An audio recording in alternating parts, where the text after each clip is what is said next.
Hi Cancer, mid-month of January 2025.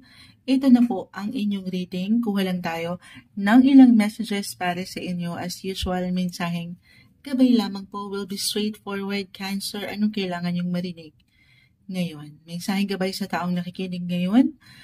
Cancer, message. Mid-month of January. Guidance advice para sa taong ito. Cancer. Anong kailangan yung marinig? Okay, kahit natin ito. Into 3. Cancer, kunin lang po natin yung pinaka-advice. The World. This one is in reverse. The Two of Pentacles, the Four of Wands. Cancer. Ayan.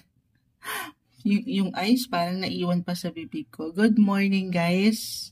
Time check, mag-aalas 6 na ng umaga. Live na live po tayo sa YT. At nagkakape si Moonchild. Iced coffee. Ma-share lang. Hindi, Cancer.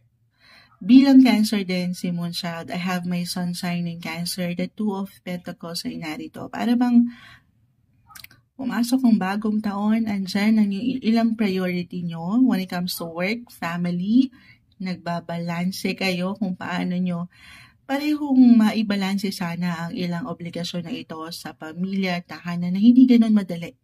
Lalo pa kung kayo yung mga halimbawa, working parents or provider talaga, provider, may ilang obligation.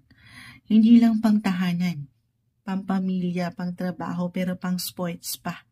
Ayan. Hindi madali. Parang nagja-juggling kayo.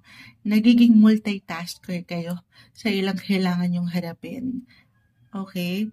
Pero balance is the key. I see with your coins na dito umaangat naman yung energy para magampanan, mas settle ang ilang sitwasyon when it comes to work, money, yes po.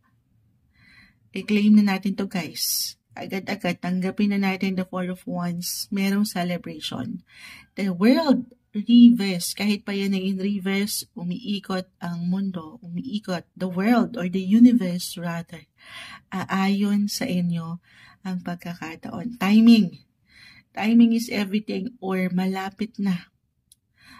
Malapit na.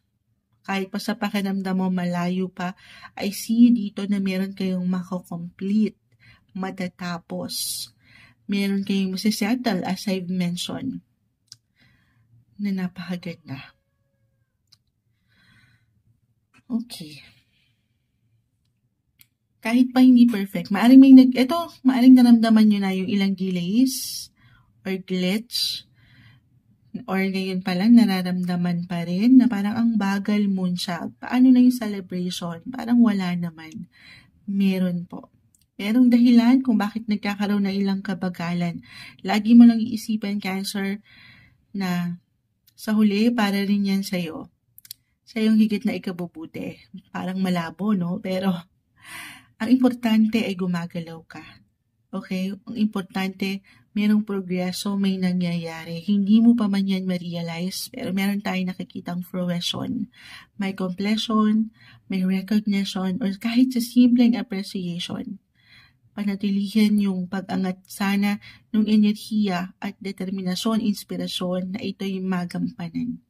Para tuluyan kayong makapag-move forward or talagang totally ay patuloy sa pag-level up ang inyong buhay, pera, karera, pamilya, andito po yan lahat. Huwag niyong pagdududahan ang inyong mga kakayanan. Okay? Tuloy ang laban. Kumbaga. Okay. I am getting a message dito. Ito hindi kailangan mag-apply agad. Cancer, for some of you, maaaring umangat yung ilang differences na may kaugnayan sa pamilya, tahanan.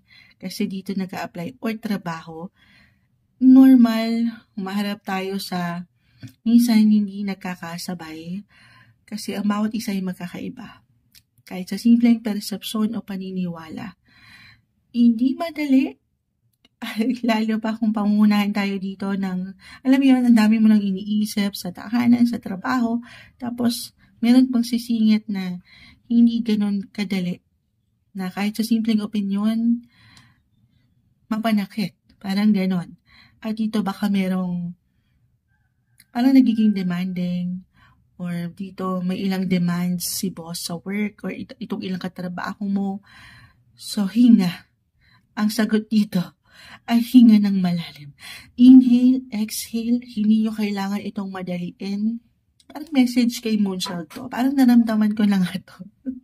Lately, hindi. Kailangan, kung kinakailangan, ay pag-aralan muna ang isang sitwasyon bago kayo mag-react para iwas dito sa ilang tensyon, or worse, ay conflict na ayaw natin. For some of you, the world kasi is in reverse. Parang, lalo pa, baka bumaliktad ang ilang sitwasyon at sa hindi inaasahang pagkakataon ay dito magkaroon ng ilang imbalance.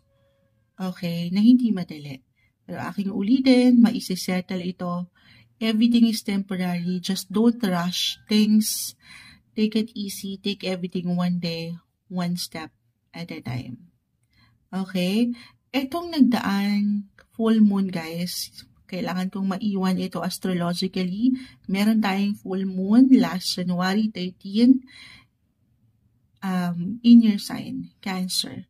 Full moon, this is all about endings for a new beginning. Yes po, the world ay narito. Ito yung na-mention ko na completion. Meron kayong completion, conclusion, kahit sa simpleng realization, meron kayong magtatapos. Merong fruition. May resulta.